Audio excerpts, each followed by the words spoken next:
was complete. DC airplane crash. Let's talk about it. So Texas Paul, hope your coffee's as good as mine. Hell, I hope it's better. The agency that was responsible for making sure that that plane landed safely was completely decapitated and its leadership replaced with political sycophants with no qualifications for the job. The agency that was supposed to make sure that that helicopter was where it was supposed to be was decapitated and leadership replaced with, well, a drunk. The agencies that were supposed to respond to the disaster itself were decapitated, one of which was removed because she was a woman, not because she was unqualified. She was incredibly qualified. She was just removed from the job because she was female. The agency that's supposed to do the investigation was decapitated and replaced with political sycophants with no qualifications for the job. The Trump regime makes America less safe every single day that it exists. Period. DC airplane crash. Let's talk about it. A big push to put diversity into the FAA's program. Then another article, the Federal Aviation Administration, this was before I got to office, recently, second term. The FAA is actively recruiting workers who suffer severe intellectual disabilities, psychiatric problems, and other mental and physical conditions under a diversity and inclusion hiring initiative spelled out on the agency's website. Can you imagine? These are people that are, I mean, actually, their lives are shortened because of the stress that they have. Brilliant people have to be in those positions, and their lives are actually shortened, very substantially shortened because of the stress, where you have many, many planes coming into one target. Mr. President, on DEI and the claims that you've made, are you saying this crash was somehow caused and the result of diversity hiring? And what evidence have you seen to support these claims? It just could have been. We have a high standard. We've had a much higher standard than anybody else. And there are things where you have to go by brain power, you have to go by psychological quality, and psychological quality is a very important element of it. These are various very powerful tests that we put to use, and they were terminated by Biden, and Biden went by a standard that's the exact opposite. So we don't know, but we do know that you had two planes at the same level. You had a helicopter and a plane. That shouldn't have happened. And we'll see. We're going to look into that. We're going to see. But certainly for an air traffic controller, we want the brightest, the smartest, the sharpest. We want somebody that's psychologically superior. And that's what we're going to have. Yeah. If you're following along at home, Donald Trump has so far blamed Barack Obama, Joe Biden, the Democratic Party, Pete Buttigieg, the 2020 election, and diversity, all with zero evidence for the plane crash that occurred between a regional jet and a military helicopter. This is the same guy whose administration posted this more than a week ago. President Donald J. Trump ends DEI madness and restores excellence and safety within the Federal Aviation Administration. So if he ended DEI and finally restored excellence and safety, why now are we seeing the first commercial airline crash in nearly 2 decades? Was he lying when he said that he restored it a week ago, or is he lying now when he blames it on DEI? Because he clearly lied, so it's just a question of when. In fact, Donald Trump was questioned on that point, and here's what he had to say. Issued an executive order you say will restore aviation safety. Right. This crash happened after that. Was the executive order successful, and what more need to change to keep people safe? Well, you know, we issued it 3 days ago, and we're in the process of making those changes. This is something that should have been done a long time ago. Actually, my original order should have never been changed, and I think maybe you wouldn't have had this problem. Maybe. First off, it was not 3 days ago. Here again is the graphic. If you are able to read numbers, you can see clearly that it says January 22nd. That is 8 days ago, meaning Donald Trump took credit for restoring aviation safety more than a week ago, and yet is now backtracking and claiming it was just a few days ago, and so clearly he didn't have enough time. It's also worth noting that upon taking office, Trump fired the head of the Transportation Security Administration and all members of the Aviation Security Advisory Committee. Seem familiar? Trump fires people in key roles, and then when a crisis inevitably hits and he's purged the government of institutional knowledge on those topics, he finds someone or something unrelated to blame. Does COVID ring a bell? When he fired the NSC's Pandemic Preparedness Unit, same story, different day. That was a point that Pete Buttigieg echoed. He tweeted, "Despicable. As families grieve, Trump should be leading, not lying. We put safety first, drove down close calls, grew air traffic control, and had zero commercial airline crash fatalities out of millions of flights on our watch. President Trump now oversees the military and the FAA. One of his first acts was to fire and suspend some of the key personnel who helped keep our skies safe. Time for the president to show actual leadership and explain what he will do to prevent this from happening again." There goes Pete asking Donald Trump to do the impossible, take responsibility for his own actions. Now, in reality, there is zero evidence that DEI had literally anything to do with this crash. And yet, when pressed on that, here's what Trump said. Mr. President, you have today blamed the diversity elements, but then told us that you weren't sure that the controllers made any mistake. You then said perhaps the helicopter pilots were the ones who made the mistake. It's all under investigation. I understand that. That's why I'm trying to figure out how you can come to the conclusion right now that diversity had something to do with this crash. Because I have common sense, okay? And unfortunately, a lot of people don't. That it was common sense. Common sense that it had to do with DEI, because if anything goes wrong, it's common sense that a black person or a brown person had to be responsible. It's so obvious in his mind that a white person couldn't possibly have been responsible that even with zero evidence, zero proof, zero backing, zero data, zero information, he's still willing to say it from behind the seal of the president because it's apparently common sense that minorities have to be to blame. Does any of that matter to Trump? Well, here's the answer to that question. We don't even yet know the names of the 67 people who were killed, and you are blaming Democrats and DEI policies and air traffic control and seemingly the member of the U.S. military who was flying that Black Hawk helicopter. Don't you think you're getting ahead of the investigation right now? No, I don't think so at all. I don't think with the names of the people, you mean the names of the people that are on the plane? You think that's going to make a difference? Does it comfort their families? They are a group of people that have lost their lives. If you want a list of the names, we can give you that. We'll be giving that very soon. We're in coordination with American Airlines. We're in coordination very strongly, obviously, with the military. But I think that's not a very smart question. But are you I'm surprised coming from you. Are you blaming air please. In other words, no, it doesn't matter to him. The deaths don't matter to him. The American lives lost don't matter to him. All that matters is that he can deflect responsibility and blame it on his enemies. Most leaders will say that the buck stops with them. For Trump, he's only in charge when he can take the credit, but never the blame. And with all of this said, you and I both know that if this happened on Joe Biden's watch or any Democrat's watch, right-wing media and the GOP more broadly would have wasted zero time in blaming it on the left. It would have been nonstop coverage about how this hasn't happened in years, it's incompetence, someone should be fired, agency head should resign, the president should be impeached, let's hold hearings, and more and more and more. And yet now that Trump is in office, guess how many Republicans are taking that posture? Literally none. In fact, right-wing media is doing the opposite. They're also blaming DEI because that's apparently the catch-all boogeyman now that's responsible for anything that goes wrong in the face of professional victim Donald Trump's innocence. This was Maria Bartiromo even before Trump's press conference today. Is there any reason to believe there was any foul play here? Well, at this time, you hate to jump to any conclusions. Obviously, we'll look at everything, check all the boxes. I had just taken off from D.C. Before the crash, and of course, it came across my cell phone, and I saw it and was horrified. So prayers go out to all those impacted. But, to your point, I think you have to look at this with eyes wide open, see what happened.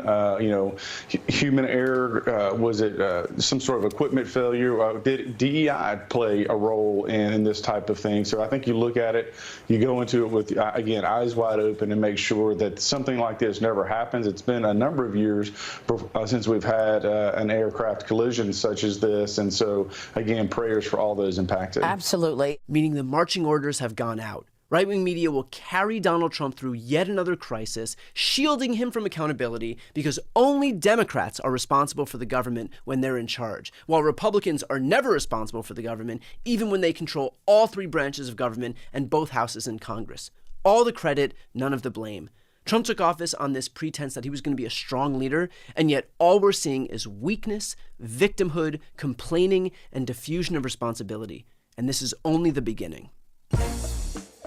We have a breaking news report coming from the FAA that details how the Reagan Airport Tower was understaffed during the mid-air collision last night between a passenger aircraft carrying 64 people and a U.S. Army Black Hawk helicopter. Now, this report comes off the back of Donald Trump's press conference this morning, where he tried to blame the collision on DEI. He tried to blame the collision on Pete Buttigieg, on Obama, on Biden. I mean, he's a master at deflecting, but it was so incredibly obvious why he was deflecting, because a lot of the blame falls on him and his DEI policies. When I say his DEI policies, I mean his overt attempt to stop DEI practices and in the process scaring away civil servants, in the process stripping away regulations and having a lot of our institutions understaffed. So this reads, the report, reviewed by the New York Times, said that one controller was communicating with both helicopters and planes. Those jobs are typically assigned to two people, not one. And I can't wait to break down this report, but let me just remind you, AOC just tweeted out, I represent LaGuardia Airport as well as workers for JFK. Trump gutted the Aviation Safety Committee last week. Air traffic controllers, already understaffed, got Trump's buyout this week with a 1-week ultimatum to decide. It's not DEI, it's him. And Elon too. Let me just say one more time. The air traffic controllers, who are already understaffed, got Trump's buyout email this week with a 1-week ultimatum to decide, and she sent out this post before we got the report saying that the airport tower was understaffed. I also want to remind you, Trump fired the head of the TSA, he fired the head of the Coast Guard, and again, he gutted key aviation safety advisory committee 1 week before this happened. No wonder he comes out on stage trying to deflect to Biden, to Obama, to other people. He knows that some of the blame falls on him, all of the blame. So this reads, staffing at the air traffic control tower at Reagan National Airport was, quote, not normal for the time of day and volume of traffic, according to an internal preliminary Federal Aviation Administration safety report about the collision that was reviewed by the New York Times. The controller who was handling helicopters in the airport's vicinity on Wednesday night was also instructing planes that were landing and departing from its runways.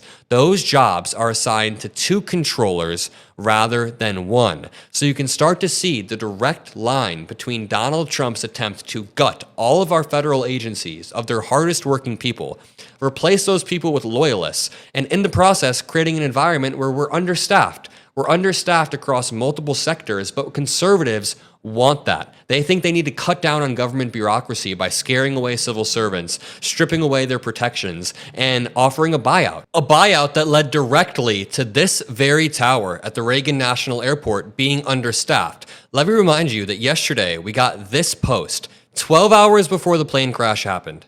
12 hours before this happened, somebody tweeted out, an FAA employee I know confirms the agency already lacks sufficient air traffic controllers. The so-called buyouts and other attacks on federal employees won't help. Remember that fact when the flight delays, crashes, commence, and Trumpers start falsely blaming DEI or Biden. How prophetic is that? Think about this. He sent this out 12 hours before the crash even happened, and he knew they would blame DEI. And he also just talked to his air traffic controller buddy who said, hey, we are understaffed. Somebody even quote tweeted this and said, I was literally talking to the union representing federal air traffic controllers earlier today about how there's already a major shortage of air traffic controllers, and the resignation offers they all just got from OPM could seriously endanger public safety. Let me also point out, as Alex Cole says, if Joe Biden fired 100 FAA employees and a plane crash happened just a few hours later, Fox News would bring Lou Dobbs back from the dead with wall-to-wall coverage blaming it on Biden. Sawyer Hackett says, if a Democrat fired 100 FAA employees and put a freeze on hiring air traffic controllers 8 days before an airport plane crash, there would be a right-wing media frenzy for weeks. The only thing he's wrong about is that it would be longer than weeks. They would be mentioning this for years. This should be as big as Benghazi was to the right, and we need to make sure we are talking about this relentlessly so Americans understand what happens when you nuke our institutions, metaphorically, of course. So again, this reads, the controller who was handling helicopters in the airport's vicinity Wednesday night was also instructing planes that were landing and departing. These jobs are typically assigned to 2 controllers rather than 1. This increases the workload for the air traffic controller and can complicate the job. One reason is that the controllers can use different radio frequencies to communicate with pilots flying planes and pilots flying helicopters. While the controller is communicating with pilots of the helicopter and the jet, the 2 sets of pilots may not be able to hear each other. Like most of the country's air traffic control facilities, the tower at Reagan National Airport has been understaffed for years. The tower there was nearly a third below targeted staff levels. The targets set by the FAA and the controller unions call for 30 certified people, but there were 19 people present. The shortage caused by employee turnover, tight budgets, and other factors has forced many controllers to work 6 days a week and 10 hours per shift. And I think this just reminds us what we've already known is that chaos has consequences. There are 2 parts to this, all right?